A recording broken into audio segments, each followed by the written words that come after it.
वासुदेवाय नमः। शेर महाराज आप इसे छोड़। नहीं, इन्होंने मेरे ऊपर बाण चलाए हैं। क्या बाण चलाए? ये नहीं जानता होगा, इसलिए आपके ऊपर बाण चला दिए। आप इसे छोड़। ठीक है, हम छोड़ देंगे ध्रुव। आपके मुखारबिन से आज 4 दिनों से एक भी भजन नहीं सुना हूँ। एक भजन सुना दो, उसके बाद मैं जंगल की ओर चला जाऊंगा। क्या आप भजन सुनना चाहते?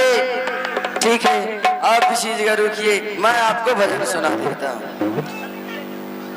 ठीक है, हाँ मैं शेर महाराज को भजन सुनाऊंगा, उसके बाद ये सुन जाएगा। ठीक है, हाँ मैं शेर महाराज को भजन सुना देता हूँ।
कुंवर जी अब तो मैं शेर महाराज से आपकी जान बचा दी है। आप चले जाइए अपना महल, मैं भी जा रहा हूँ जोधपुरी में बैठने के लिए। नहीं भैया, हाँ आपने इस जंगल में मेरा जान का रक्षा किए भैया। अच्छा, तो मैं सोचता हूँ वैसे मैं वापस नहीं जाऊंगा, मैं आपसे दोस्ती लगाना चाहता हूँ भैया। क्या? हाँ भैया। देखो कुंवर जी, दोस्ती तो एक बराबर बराबर में होते हैं। का आप राजा महाराजा का पुत्र है, का मैं एक भिखारी हूँ, क्या ये दोस्ती जमेगी? भैया हाँ, क्यों नहीं भैया, अगर आपसे दोस्ती नहीं लगाया भैया, हाँ। मैं इसी जंगल में अपना जान दे दूंगा भैया। नहीं कुंवर जी, ये आप क्या करें? चलिए यहाँ से माँ के पास, अगर माँ ने दोस्ती लगाने के लिए कहेगा तो ही मैं दोस्ती लगाऊंगा। ठीक है भैया। ठीक है, चलिए यहाँ से चलते हैं माँ के पास। ठीक है।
हेलो, आप लोग बैठिएगा या नाच प्रोग्राम बंद कर दें? आप लोग नहीं बैठिएगा। सांप दिखाने वाला खेल थोड़ी है। ताली बजा दिए, घर चले गए। हेलो,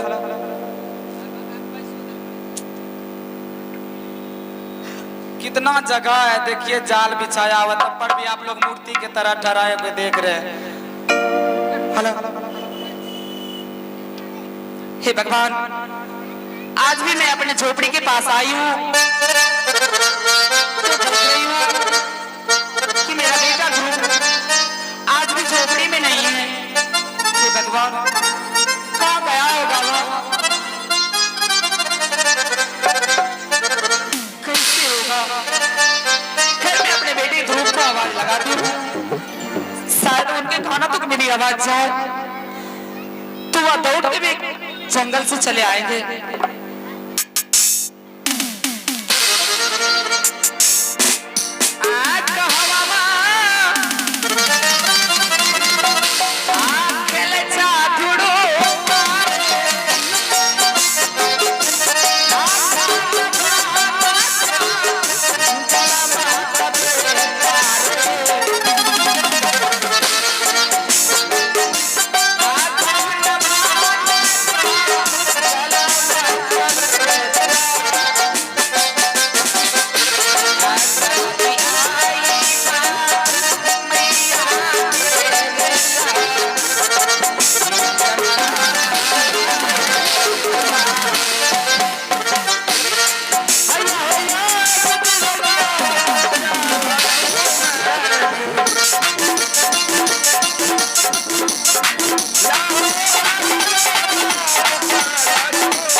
चला गया था बेटा।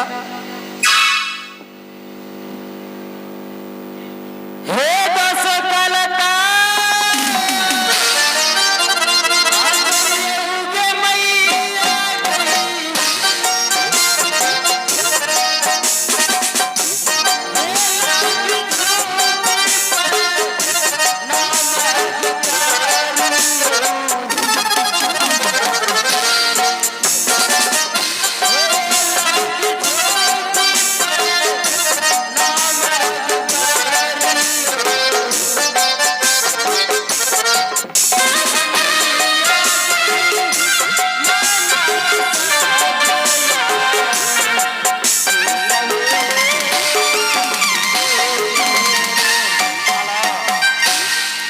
बेटा ध्रुव, हाँ माँ। बेटा हर रोज तू जंगल जाता था, फल फूल ढूंढकर वापस अपने झोपड़ी के पास अकेले चले आता था। हाँ माँ। लेकिन बेटा आज मैं तुम्हारे साथ इस राजकुमार को देख रही हूँ। ये कौन है बेटा? माँ, ये आया था जंगल में शिकार खेलने के लिए माँ, और शिकार खेलते खेलते इसे बोरा शेर खाने के लिए दौड़ पड़ा। हाँ जब ये जोर जोर से चिल्लाने लगा तो मैं इसे जा करके बचाया, और मैं जब बचाया तो ये कहने लगा आप हमसे दोस्ती कर लीजिए माँ, इसलिए मैं आपके पास लाया हूँ, इसे समझा बुझा कर अपना माल भेज दो।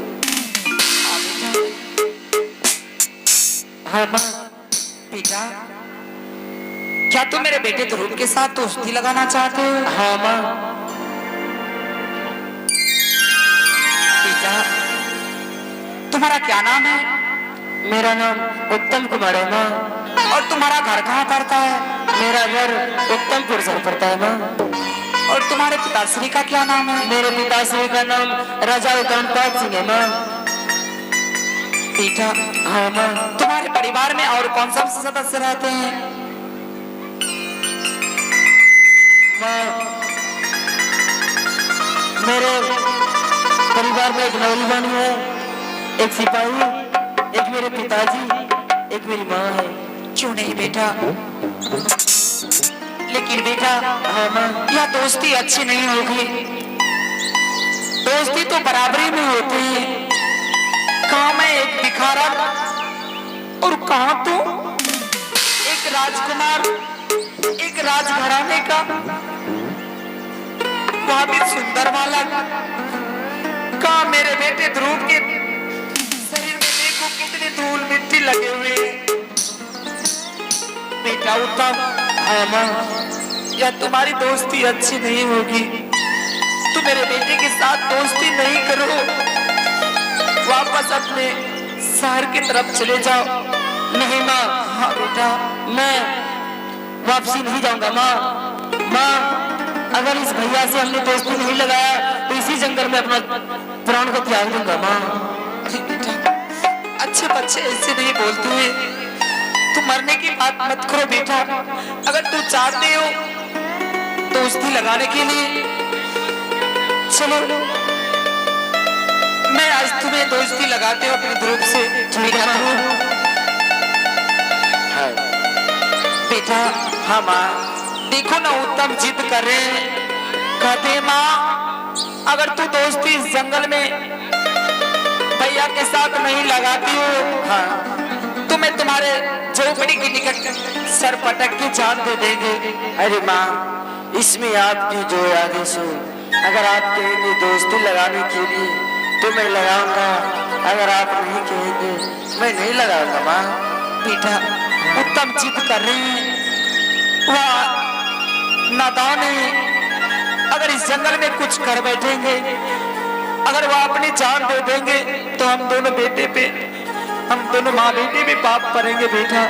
ठीक है माँ, इसलिए उत्तम को कुछ नहीं होना चाहिए, इसलिए आप हम दोनों को दोस्ती लगा दो। क्यों नहीं बेटा?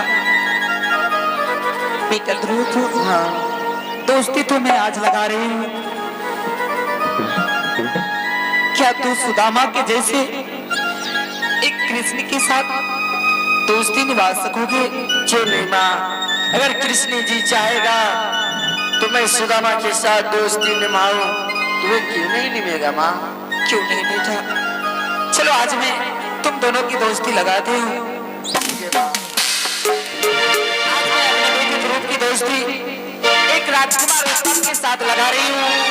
मेरे बेटे की दोस्ती के तालियों से स्वागत करेंगे।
हाँ बेटा।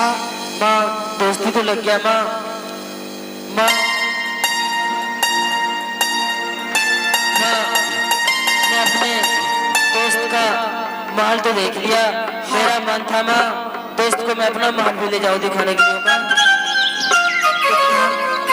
क्या तू अपने मित्र को अपने उत्तमपुर शहर ले जाना चाहते हो? हाँ माँ। अगर तू अपने मित्र को उत्तमपुर शहर लेके जाते हो, तू तो जानते हो कि तुम्हारे मित्र के सिवा तुम्हारी इस दुखदारी माँ को इस जंगल में कोई नहीं है। अगर एक मिनट के लिए भी मेरे नजरों से दूर हो जाते हैं तो मैं इस जंगल में बेचैन हो जाती हूँ बेटा। नहीं, तुम मेरे बेटे ध्रुव को नहीं लेके जाओ, जाओ इसी रास्ते से तुम अपने शहर की तरफ चले जाओ बेटा। नहीं माँ, जाने दो माँ। हे भगवान, कैसे मैं समझाऊं, क्या नादान है। हे भगवान, बेटा ध्रुव। हाँ माँ। तुम जिद कर रहे हैं बेटा। अरे माँ, जाने दो मेरे उत्तमपुर शहर। हाँ वहाँ मेरे राजमाल देख के वापस तुम्हारे घर चले आएंगे बेटा।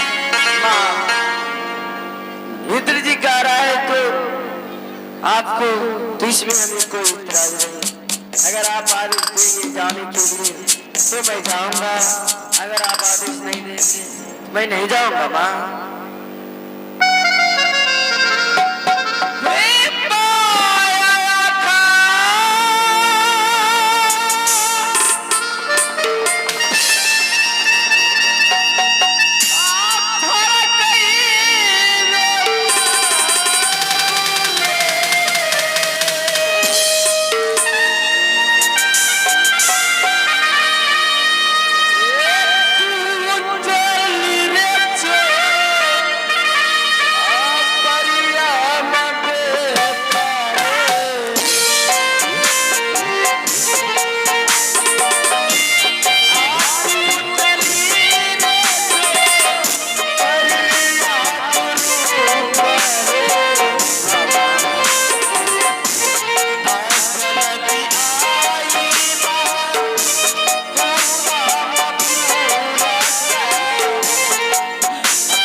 उस 14 कोस को राज सारे भवन को देखकर तू वापस जल्द से लौट के चले आना बेटा। ठीक है माँ, मैं अवश्य आ जाऊंगा। बेटा उत्तम, मैं तुम्हें अपने बेटे ध्रुव को ले जाने की ऑर्डर दे रही हूँ, लेकिन तू अपने मित्र को जल्द ही छोड़ाना। ठीक है माँ, मैं शीघ्र ही वापस भेजूंगा माँ। ठीक है बेटा। बेटा ध्रुव, जब तक कि तू अपने उत्तमपुर शहर से लौटकर नहीं आ जाते हो, तब तक तेरी माँ इस टूटी हुई झोपड़ी के निकट नैन बिछाए इस राह में पड़ी रहेगी। ठीक है माँ। हाँ बेटा, मैं झोपड़ी के निकट बैठकर तुम्हारी राह देखती रहूंगी, कब मेरा बेटा ध्रुव उत्तमपुर शहर से लौटकर आते हैं। ठीक है माँ।